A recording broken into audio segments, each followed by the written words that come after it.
1937, a star-studded crowd gathers at the Carthay Circle Theater to view Walt Disney's very first full-length animated feature, Snow White and the Seven Dwarfs. It is a milestone in the history of animation, as Disney's advanced techniques propel the art form to a whole new level. The RKO distributed film becomes a huge success, getting acclaim from critics and film fans from all over the world, bringing in $6.5 million and making it the biggest hit of its time. Using many animated techniques developed before, such as cell animation, color, sound, and music, Disney takes them to a higher standard with highly trained animators and filmmakers. This use of techniques developed before helps to propel Walt Disney as a leader in the art form. In 1877, Emile Renaud's Praxinoscope started the spark of animation. James Stuart Blackton took it a step further with the use of film in his Chalk Talk shorts. By 1914, many other animators began experimenting with film, such as Winsor McCay, who created the first character-driven cartoon shorts with Gertie the Dinosaur. 2 years later, Max and Dave Fleischer created Coco the Clown and introduced the new technique called rotoscoping, where drawings were done over film, frame by frame, to create fluid movement. Animation was developing all over the world, such as the films created in Germany called The Adventures of Prince Ahmed, using paper cutouts to create silhouette animations in 1926.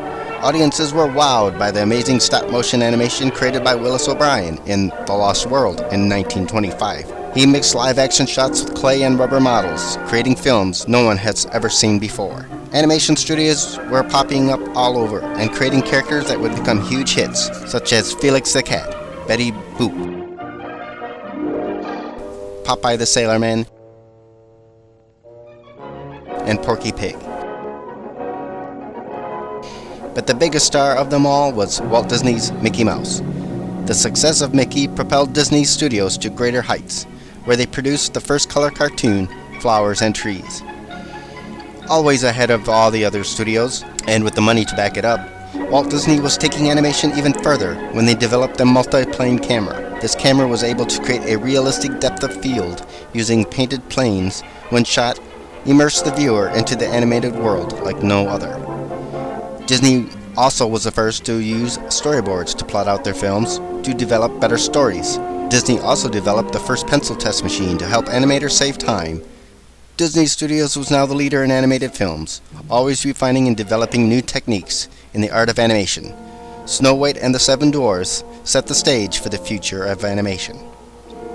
Over the decades, many films still use the early techniques created in the early years of animation, such as Ralph Bakshi, who took rotoscoping to a new level in the 70s and 80s. Rotoscoping was even used to create the glowing lightsabers in the original Star Wars movie. The characters created in the 20s and 30s remain popular today, as are the animation inventions, such as mixing live action with computer-animated images. Even after Walt Disney's death in 1966, Disney Studios grew larger and larger, not only developing new animated features, but live-action films, theme parks, and television stations. They later acquired Pixar, a leader in 3D computer animation, The Muppets, and Marvel Comics. With more and more technical advances in animation and science being adapted, developed, and taken over by Disney Studios, it may yet be possible for Walt Disney to take over the world.